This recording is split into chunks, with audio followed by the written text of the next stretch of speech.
तो गाइज़ आज के वीडियो में हम बात करेंगे कि अंडर ग्रेजुएट स्टूडेंट्स जो मिक्स्ड के हैं उन्होंने अपना डिफरेंट फॉर्म्स किस तरह से फिल करने हैं, लाइक एप्लीकेशन फॉर्म, कोई प्लेसमेंट फॉर्म फिल करना है या नहीं करना है, medical form, recommendation letter and different details और डॉक्यूमेंट्स की डिटेल्स उनकी चूँकि डिफरेंट होती है मास्टर्स और PhD से। तो आज की वीडियो सिर्फ अंडर ग्रेजुएट के स्टूडेंट्स के लिए है। तो सबसे पहले स्टार्ट करते हैं एप्लीकेशन फॉर्म से कि वो अंडर ग्रेजुएट के स्टूडेंट्स ने किस तरह फिल करना है। तो यहाँ सबसे पहले अपना उन्होंने वालिद का नाम मेंशन करना है in the surname, then in the given name अपना नाम आपने मेंशन करना है और जेंडर में अगर आप मेल हो या फीमेल हो आप वो सिलेक्ट करोगे। उसके बाद अपना मैरिटल स्टेटस कि आप सिंगल हो या मैरिड हो, देन अपनी नेशनैलिटी फॉर एग्जांपल एक पाकिस्तानी हो या इंडियन हो, कुछ भी आप यहाँ पे सिलेक्ट कर लेंगे। Then Japanese nationality of course mostly की नो ही होती है, अगर येस है तो आपने यहाँ पे उनकी एक्सपायरेशन डेट मेंशन करनी है। देन आपकी डेट ऑफ बर्थ आ जाएगी, यहाँ पे ईयर लिखना है आपने, इधर मंथ कौन से मंथ में, और यहाँ पे अपना डे लिखना है। उसके बाद आपकी जो एज है वो अप्रैल 1, 2027 तक कितनी हो जाएगी आपने वो यहाँ पे बतानी है। उसके बाद आपने यहाँ पे अपनी फ़ोटो अटैच करनी है। बेहतर यह है कि आप अपना ओरिजिनल फ़ोटो अटैच करो, डिजिटल मत करो। और ये कि जब आप ओरिजिनल अटैच कर रहे हो तो उसके पीछे अपना नाम और अपनी नेशनैलिटी भी मेंशन करो, ठीक है। उसके बाद यहाँ पे अपना करंट एड्रेस लिखने है कि आप कहाँ पे रहते हो, कौन से सिटी में हो, कौन सा कंट्री है आपका। एंड देन आता है if your current reside in Japan what is your current resident status. तो यहाँ पे आपने नॉट एप्लीकेबल लिखना है अगर आप जापान में नहीं रह रहे तो।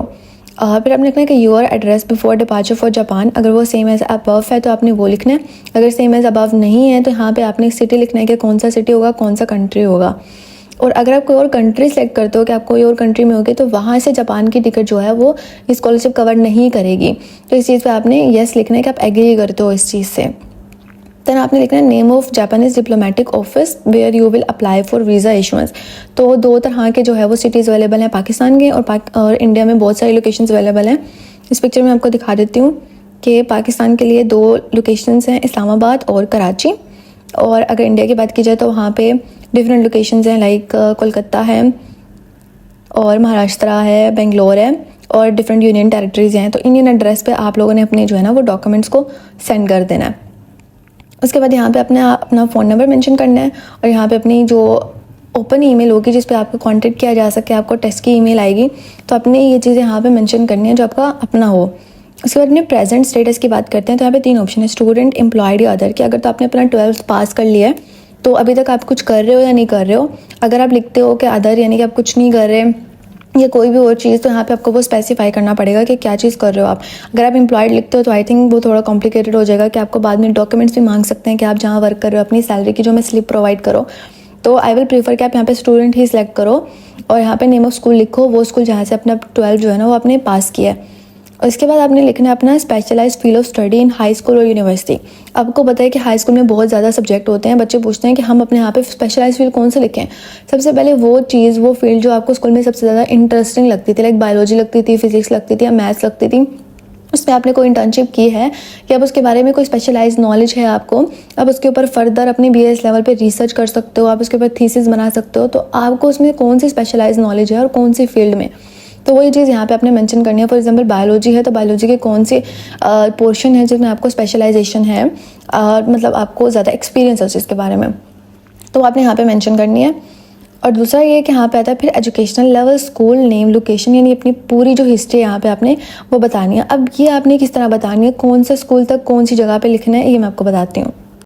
तो फर्स्ट ऑफ ऑल जो यहाँ पे प्राइमरी एजुकेशन लिखा हुआ है, यहाँ पे आपकी फर्स्ट 5 ईयर की जो एजुकेशन है वो आप लिखोगे कि आपने अपने पहले 5 साल कौन से स्कूल में, कौन सी स्टेट में, कौन से सिटी में गुजारे और कौन से साल से लेके कौन से साल तक आपके पहले 5 साल गुजरे। उसके बाद अब जब लोअर सेकेंडरी एजुकेशन की बात है तो यहाँ पे आप लिखोगे अपने नेक्स्ट 3 ईयर यानी 5 क्लास से लेकर 8 क्लास तक आपने कहाँ पे जो है स्टडी किया, प्रोविंस कौन सा था, सिटी कौन सा था और किस ईयर से किस ईयर तक कौन सा मंथ था, ये भी मेंशन करना है। देन उसके बाद आता है अपर सेकेंडरी एजुकेशन। अपर सेकेंडरी एजुकेशन में आपने अपने नेक्स्ट 4 ईयर्स के बारे में बताना है कि आपने जो 10th क्लास से लेकर 12th क्लास तक आपने कहाँ पे पढ़ा, मतलब 9th, 10th, फर्स्ट ईयर और सेकेंड ईयर। तो अगर आपने अपने 2 स्कूल मेंशन करने हैं, आपके 2 स्कूल थे तो आपने यहाँ पे दोनों स्कूलों को इसी सेक्शन के अंदर लिखना है। उसके बाद ईयर आपने बताना है, यानी फर्स्ट स्कूल अगर आपकी 9th क्लास 2018 में स्टार्ट हुई और उसके बाद फिर 4 साल गुजार के जो एंड ईयर होगा आपने वो यहाँ पे मेंशन करना है।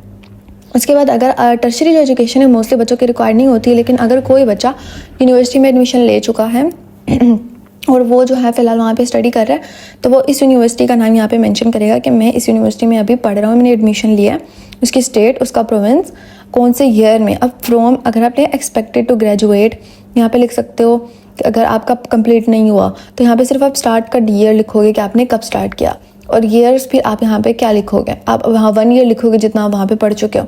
तो अब यहाँ पे लिखोगे कि आपका टोटल जो है वो 12 ईयर्स तो लाजमी होना चाहिए अगर आप अंडर ग्रेजुएट के स्टूडेंट्स हो, 12 से कम नहीं होना चाहिए। और देखो आप ईयर काउंट करोगे तो 5 + 3 8, 8 + 4 12 भी होता है। तो इस तरह आपका 12 एजुकेशन यहाँ पे कंप्लीट होनी चाहिए। और अगर आपकी कोई डिग्री में गैप है या कुछ ऐसा है तो आप यहाँ पे रिमार्क्स में लिख सकते हो। वैसे तो आप इन चीज़ों को ना ही मेंशन करो तो अच्छा है, बट कोई भी अगर बात है तो आप ये रिमार्क्स में लिख सकते हो। उसके बाद बात आती है have you been awarded Japanese government in the past, scholarship in the past. तो आप यहाँ पे नो लिखोगे अगर आपको नहीं मिली, तो मोस्ट ऑफ द स्कॉलरशिप बच्चों को नहीं मिली भी। उसके बाद है कि are you applying for another Japanese government scholarship, तो यहाँ पे भी आप नो पे क्लिक करोगे। उसके बाद आता है कि किसी और ऑर्गेनाइजेशन से आप मैक्स आपको मिल रही है, मैक्स के साथ या कोई और आपको फंडिंग मिल रही है जापान की गवर्नमेंट से, तो अब यहाँ पे आप नो सेलेक्ट करोगे।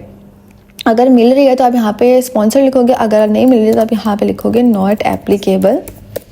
ओके, उसके बाद आपने अपना फील्ड ऑफ स्टडी चूज़ करना है। अब देखो अंडर ग्रेजुएट के लिए फील्ड ऑफ स्टडी आपने किस तरीके से चूज़ करना है उसकी जो है ना इन्फॉर्मेशन यहाँ पे गाइडलाइंस में लिखी हुई है। यहाँ पे आप गाइडलाइंस में जाओगे, वहाँ पे आप देखें यहाँ पे फील्ड ऑफ स्टडी में लिखा हुआ है सोशल साइंसेज एंड ह्यूमैनिटीज़ के कोर्सेज और मेजर, कि आपको कौन सा कोर्स लेना है। सोशल साइंसेज एंड ह्यूमैनिटीज़ है तो ए, और बी में जो जो सब्जेक्ट हैं आपने देखना है कि आपका कहाँ पे अलाइन कर रहा है, आपने कौन सा सब्जेक्ट चूज़ करना है। आपने पॉलिटिक्स करना है तो आप कोर्स लिखोगे ए और मेजर लिखोगे 2 और नाम में लिख दोगे पॉलिटिक्स। तो यहाँ पे इस तरह से आपने आना है। यहाँ पे अपने फर्स्ट चॉइस में देख लेना है कि अगर आपका कोर्स है ए, ओके, उसका नंबर कौन सा है 2, और नेम ऑफ मेजर आप यहाँ पे लिख दोगे पॉलिटिक्स। ओके, सेम है सेकंड चॉइस है, फिर यहाँ पे नंबर लिखना है और यहाँ पे कोर्स लिखना है। तो इस तरह से आपने इस फॉर्म को जो है वो फिल करना है। इसके बाद आपने बताना है कि specify the reasons why you selected each field of study and major in section 14। अगर आपने फर्स्ट चॉइस में पॉलिटिक्स लिखा है तो आप यहाँ पे रीजंस बताओगे कि आपने पॉलिटिक्स क्यों चूज़ किया है, और इस जो फील्ड ऑफ स्टडी में रीजंस आप लिखोगे बहुत इंपॉर्टेंट है। आपने एआई से कुछ नहीं लिखना है और इसको आपने अलाइन भी करना है जापान के साथ। और सेम है सेकंड चॉइस कि आपने कोई और इलेक्ट्रॉनिक्स क्यों चूज़ किया है। थर्ड पार्ट में फिर आपने बायोलॉजी क्यों चूज़ किया, आपने उसकी यहाँ पे रीजंस बतानी है।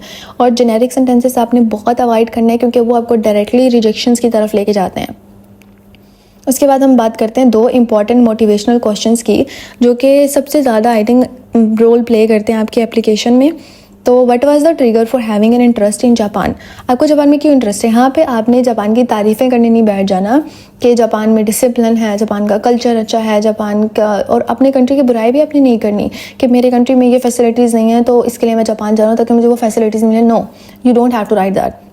यहाँ पे आपने जेनेरिक सेंटेंसेस नहीं लिखने, आपने पर्टिकुलरली जो आपका फील्ड ऑफ सिलेक्शन है उसकी जापान में इंपॉर्टेंस आप बता दो कि ये इंपॉर्टेंट है वहाँ पे। फिर जापान के डिसिप्लिन के बारे में आप एक लाइन उस चीज़ के बारे में आप लिख सकते हो जहाँ पे आप ग्लोरीफाई करोगे जापान को। और फिर जो आपका फील्ड ऑफ स्टडी आपने चूज़ किया है उसको रिलेट करो आप जापान के साथ, और इस तरह से इस फॉर्म को आप फिल करेंगे। और देन आता है kind of things you do think you can contribute to Japan and your home country throughout your experience of studying in Japan. तो यहाँ पे आप बताओगे कि जापान के जो स्टडी है उससे आपने जो एक्सपीरियंस सीखा, जो आपने स्किल सीखा, तो अपने होम कंट्री में आके उन स्टूडेंट्स को आप सिखाओगे जो यहाँ पे पढ़ते हैं, उनको आप जो जापान में के कल्चर के बारे में आप उनको अवेयर करोगे। और आप किसी अपनी होम कंट्री के इंडस्ट्री का नाम मेंशन कर सकते हो, फार्मेसी का नाम मेंशन कर सकते हो कि जिसमें आप वापस आके कंट्रीब्यूट करोगे, अपनी जो स्किल्स हैं उनको वहाँ पे यूटिलाइज़ करोगे और अपनी होम कंट्री की जो बेटरमेंट है उसके लिए वर्क करोगे।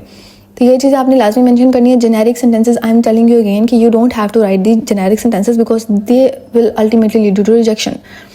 Then we will talk about language ability, कि अगर आपने इंग्लिश या आइट्स दिया हुआ है तो आप यहाँ पे रीडिंग लिखोगे कि इतना रीडिंग का है, इतना राइटिंग का, इतना स्पीकिंग, इतना लिसनिंग। अगर आपने आइट्स नहीं दिया हुआ तो आप यहाँ पे अदर लिख के आप इंग्लिश प्रोफिशिएंसी सर्टिफिकेट मेंशन कर दो। इंग्लिश प्रोफिशिएंसी सर्टिफिकेट आपको आपकी यूनिवर्सिटी से मिल जाता है, तो वो इंग्लिश प्रोफिशिएंसी सर्टिफिकेट आपने अपने स्कूल से बनवाना है, उसके ऊपर साइन और स्टैंप लगवा देनी है और यहाँ पे उसको मेंशन कर देना है। उसके बाद आपने उस पर्सन का नाम लिखना है जिसको इमरजेंसी में आप कॉन्टैक्ट करोगे, उसका नाम, relationship like your father, occupation और करंट एड्रेस। उसके बाद उसका नंबर और ईमेल यहाँ पे मेंशन करनी है। देन हम बात करते हैं पास्ट टू विजिट्स और स्टेज इन जापान। अगर कोई नहीं है तो फिर आप इसको बस ब्लैंक छोड़ दें, नील लिख दें यहाँ पे। उसके बाद have you ever been convicted of a crime, तो यहाँ पे आप लिखोगे नो। उसके बाद ये है कि आप एक्सेप्ट कर लो कि आपके जो कंडीशन है सबको एक्सेप्ट करते हो, यहाँ पे ओके लिख दो। उसके बाद यहाँ पे ईयर मेंशन करो, मंथ एंड देन डेट यहाँ पे मेंशन कर दो। उसके बाद हम बात करते हैं मेडिकल सर्टिफिकेट की कि आपने उसको किस तरह से फिल करना है। वैसे तो आप इसको खुद हाथ से भी लिख सकते हो, जो कि ब्लॉक लेटर्स में होना चाहिए, लेकिन मैं यही सजेस्ट करूँगी और प्रायोरिटी भी इसी चीज़ को दी जाती है कि आप वर्ड की फ़ाइल में इसको रखें और वहाँ पे इसको एडिट करके फिर इसको प्रिंट करवाएं। तो सबसे पहले सरनेम में आपने अपने फादर का नाम लिखना है और गिवन नेम में आपने अपना नाम लिखना है। आपका जेंडर जो भी है आपने उसको सिलेक्ट करना है। यहाँ पे अपनी डेट ऑफ बर्थ मेंशन करनी है। फिजिकल एग्जामिनेशन के सेक्शन में सबसे पहले अपनी हाइट बतानी है सेंटीमीटर्स में, उसके बाद अपना वेट बताना है और फिर जो है वो ब्लड प्रेशर बताना है, जो कि 70/110 जो है फीमेल के लिए नॉर्मल होता है, जो मेल के लिए नॉर्मल है आप वो वहाँ पे लिख सकते हैं। फिर आपने अपनी ब्लड टाइप बतानी है, जो भी आपकी ब्लड टाइप है।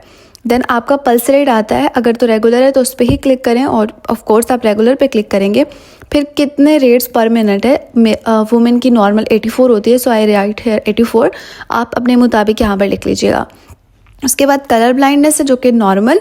आईसाइट की बात की जाए तो वैसे तो 20/20 या 6/6 से लिखा जाता है, but I wrote in decimal points because यहाँ पे इतना स्पेस नहीं थी। उसके बाद हेयरिंग है नॉर्मल और जो स्पीच है वो भी नॉर्मल। फिर आते हैं एक्सरे पर, तो डेट ऑफ एक्सरे आपने कोई भी मेंशन कर देनी है, लेकिन रीसेंट होनी चाहिए, कल की। और जो फिल्म नंबर है वहाँ पे हमने NAD लिखना है। NAD means no abnormality detected.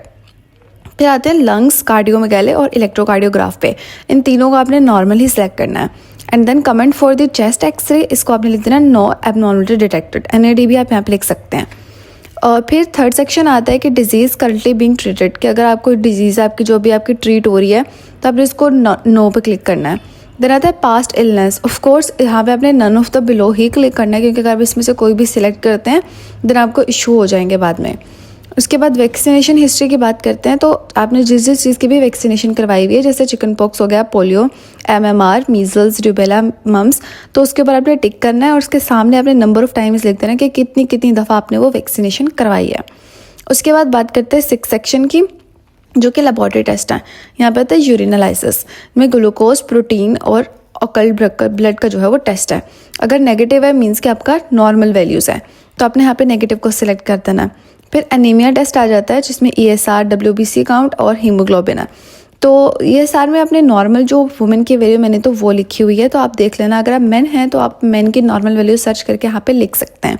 और ये टोटल जो एनीमिया है वो नेगेटिव ही होगा, बिकॉज वी आर नॉर्मल। उसके बाद LFT की बात की जाए तो यहाँ पे भी आपने तीनों में नॉर्मल वैल्यू सर्च करके लिखनी है। फिर आता है ओवरऑल इम्प्रेशन, तो यहाँ पे आपने लिखना है कि normal the applicant is medically fit. उसके बाद आता है is there any need for regular treatment and medication, तो इस पर आपने नो पे क्लिक कर देना है। उसके बाद लास्ट सेक्शन है जो कि बहुत इंपॉर्टेंट है, यहाँ पे येस पे क्लिक करना बहुत ज़रूरी है। उसके बाद आता है कि फिजिशियन के सिग्नेचर, तो ये फॉर्म जब आप फिल कर लेंगे तो आपने अपने करीबी किसी फिजिशियन के पास लेकर जाना जो कि आपका जानने वाला हो। वहाँ पे अपने डेट मेंशन करनी है, उसका एड्रेस, उसका क्लिनिक का नाम, और उससे जाके अपने सिग्नेचर और स्टैम्प, ये दोनों लाजमी यहाँ पे करवाने, क्योंकि इसके बगैर ये एक्सेप्टेबल नहीं होगा। तब हम बात करते हैं रिकमेंडेशन लेटर की, कि आपने उसको किस तरह से फिल करना है। अगर तो कोई टीचर आपको इसे फिल करके देता है तो ठीक है, अदरवाइज़ आपने इस फॉर्म को फिर खुद से फिल करना है। तो सबसे पहला जो फॉर्म है इसमें एप्लीकेंट नेम आपने लिखना है, अपने जो सरनेम है आपने वो मेंशन करना है। उसके बाद अपना नाम, और उसके बाद ये 2 details, to the applicant and to the recommender, ये आपने अच्छे से पढ़ लेनी है। देन अपने हर रिकमेंडर का नाम, जो आपका प्रोफेसर आपको बना के दे रहा है, आपने उसका नाम मेंशन करना है। उसके बाद वो टाइटल और इंस्टीट्यूट जहाँ पे वो प्रोफेसर है जिससे आप पढ़े हैं, आपने उसको मेंशन करना है। और उसके बाद उसका एड्रेस में आप अगर यूनिवर्सिटी का ही एड्रेस लिख दें तो दैट इज़ फाइन। देन आपने उसका टेलीफोन नंबर मेंशन करना है और ईमेल लिखनी है, और अगर आप टाइप करें सब तो बहुत बेहतर है। देन कौन से ड्यूरेशन में आपको पढ़ाता रहा है, कब से जानता है, आपने वो लिखना है। उसके बाद जो क्वेश्चन आता है, what was the nature of your relationship, अगर आपका एसोसिएट प्रोफेसर है और क्या आपने उसको मेंशन करना है, कौन सा सब्जेक्ट आपको पढ़ाता रहा है और उसने आपने कौन कौन सी क्वालिटीज़ नोटिस की हैं। ये 3 पॉइंट्स आपने इस क्वेश्चन के आंसर में लाजमी लिखने हैं। Then here comes the question कि in which areas does the applicant need improvement और ग्रोथ, तो इसमें आपने बताना है कि उसकी अचीवमेंट्स क्या क्या थी, मतलब अच्छा क्या क्या है उसके अंदर, और थोड़ी सी इम्प्रूवमेंट जिसको चाहिए वो उसमें किस तरीके से आ सकती है। इसमें आपने जापान से रिलेट करना है इसको, और कोई नेगेटिव बात नहीं करनी बिल्कुल भी। देन नेक्स्ट क्वेश्चन आता है कि please comment on the applicants interpersonal skills. तो इंटरपर्सनल स्किल्स आपको पता है कि आप उसमें क्या क्या कुछ मेंशन कर सकते हो, कि वो रिस्पेक्टफुल है, वो जो है क्लास के डिस्कशंस और में अच्छे से कम्युनिकेट करता है, और बाकी प्रोडक्टिव है। तो ये थोड़ी सी जो पॉजिटिव चीज़ें आपने उसमें वो मेंशन करनी है।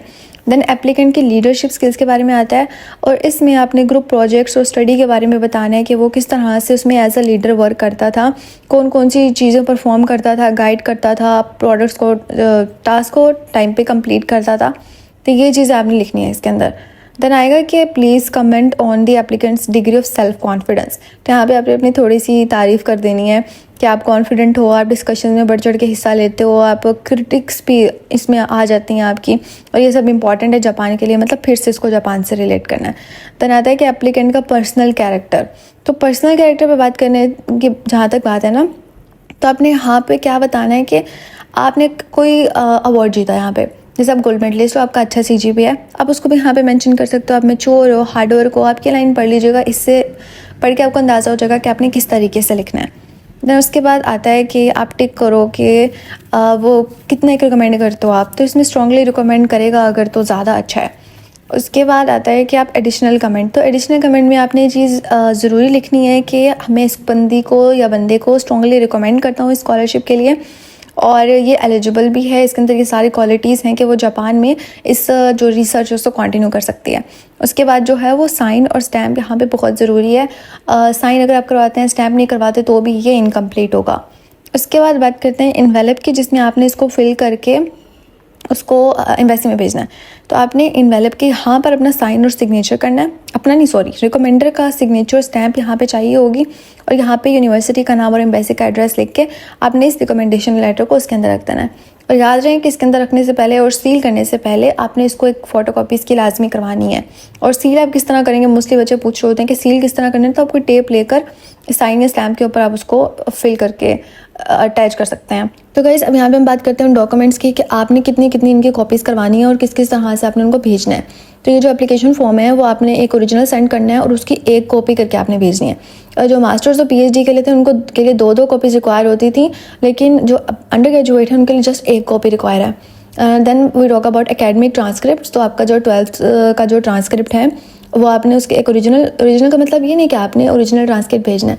ओरिजिनल मीन्स कि आपने उसकी फ़ोटोकॉपी करवानी है, उसके ऊपर अपने प्रिंसिपल से या अपने कोई प्रोफेसर से जाके साइन और स्टैम्प करवा देनी है वहाँ पे, तो वो उसको आप बोलोगे कि ओरिजिनल है। और अगर आपका प्रोफेसर आपको साइन स्टैम्प नहीं करके देता है, उसकी कोई ऑफिशियल स्टैम्प नहीं है, तो आप अपनी जो स्कूल है उसकी स्टैम्प करवा सकते हो, और उसको जो है ना उनका ईमेल भी वहाँ पे मेंशन कर सकते हो और नंबर भी मेंशन कर सकते हो। फिर उसकी आपने एक कॉपी करवानी है और देन उसको डॉक्यूमेंट्स में रख देना है। फिर उसके बाद सर्टिफिकेट मीन्स क्या, आपकी जो डिग्री है वो आपने एक ओरिजिनल यानी कि उसकी फ़ोटोकॉपी करवा के साइन और स्टैम्प करवा के देन उसकी एक और फ़ोटोकॉपी करवा के 2 कॉपीज़ आपने साथ में सबमिट करनी है। और फिर रिकमेंडेशन लेटर, उस जैसे वो मैंने आपको तरीका बताया रिकमेंडेशन लेटर का, वैसे आपने एक ओरिजिनल करवा लिया तो उसकी आप एक कॉपी करवा के 2 चीज़ों को भेजोगे। देन हम बात करते हैं मेडिकल सर्टिफिकेट की। तो सेम प्रोसेस है कि आपने मेडिकल सर्टिफिकेट बनवा के उसकी कॉपी करवा के दोनों भेजनी है।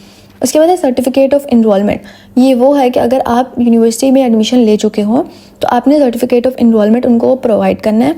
और दूसरा ये कि आपने जो यूनिवर्सिटी का एग्ज़ाम जो एंट्रेंस एग्ज़ाम है वो पास किया, तो आप उसका भी जो है ना सर्टिफिकेट इनको प्रोवाइड करोगे और उसकी 2 कॉपीज़ चाहिए होंगे इनको। सर्टिफिकेट ऑफ प्रोफिशिएंसी कि अगर आपने आइट्स दिया है तो आप उसकी जो है ना 2 कॉपीज़ प्रोवाइड करोगे उनको। और दूसरा लोग बात करते हैं मार्कशीट फॉर्म इसमें नहीं आ रहा, तो आपने मार्कशीट फॉर्म का क्या करना है कि आपने उसको सबसे फ्रंट पर रखना है, उसके ऊपर आपने कोई डॉक्यूमेंट नंबर मेंशन नहीं करना है, वो जैसे आपने इसे फ्रंट पे रख देना है। बाकी जब आप डॉक्यूमेंट्स रखोगे अपना एप्लीकेशन फॉर्म अपनी मार्कशीट के नीचे रखोगे तो उसके ऊपर आप मेंशन करोगे 1 डॉक्यूमेंट। उसके बाद अपना प्लेसमेंट प्रेफरेंस फॉर्म तो नहीं है, तो आप जो एकेडमिक ट्रांसक्रिप्ट आप रखोगे तो उसके बाद आपने 3 डॉक्यूमेंट नंबर मेंशन करना है इस टेबल के मुताबिक। ओके, तो जब आप सब चीज़ें कर लोगे, यहाँ पे एक इम्पॉर्टेंट इंस्ट्रक्शन है जो कि मास्टर्स और PhD के लिए तो नहीं है लेकिन बैचलर्स वालों के लिए लाजमी है कि आपने 2 एप्लीकेशन पैकेट बनाने हैं। एक वो होगा जिसके अंदर आप अपने ओरिजिनल डॉक्यूमेंट्स रखोगे और दूसरा वो होगा जिसके अंदर आप अपने जो है ना वो रखोगे कंप्लीट सेट ऑफ कॉपीज़ रखोगे। तो इस तरह 2 जो एप्लीकेशन पैकेट्स हैं आपने वो उनको सबमिट कर देना है। सही है। उसके अलावा यहाँ पे कोई इंपॉर्टेंट इन्फॉर्मेशन इस तरह की है नहीं, आप एक दफ़ा लाजमी रीड कर लीजिएगा। तो इस तरह से अपना पूरा प्रोसेस आपने करना है और अपने डॉक्यूमेंट्स अपना जो एड्रेस है एम्बेसी का वहाँ पे आपने सेंड कर देने हैं।